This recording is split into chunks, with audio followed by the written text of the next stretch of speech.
বিদ্যে বোঝাই বাবুমশাই চড়ি শখের বোটে। মাঝিরে কন, বলতে পারিস সূর্যি কেন ওঠে, চাঁদটা কেন বাড়ে কমে, জোয়ার কেন আসে?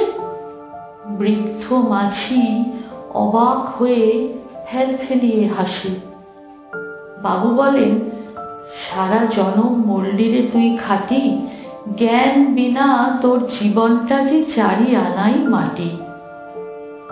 খানিক বাদে কহেন বাবু, বলতো দেখি ভেবে, নদীর ধারা কেমনে আসে পাহাড় হতে নেবে, বলতো কেন লবণ পোড়া সাগর ভরা পানি? মাঝি সে কয়, আরে মশাই অত কি আর জানি। বাবু বলেন, এই বয়সে জানিস নেও তা কি, জীবনটা তোর নেহাত খেলো অষ্ট আনাই ফাঁকি।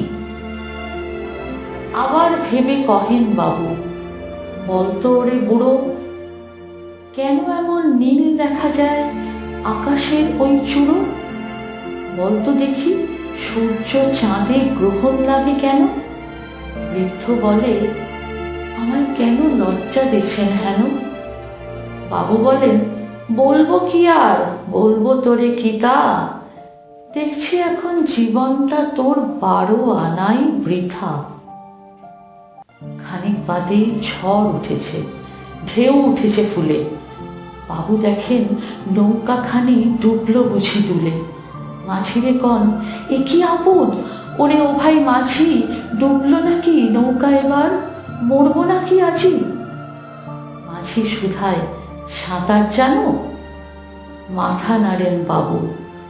মূর্খ মাঝি বলে, মশাই এখন কেমন কাবু, বাঁচলে শেষে আমার কথা হিসেব করো পিছে, তোমার দেখি জীবনখানা 16 আনাই মিছে।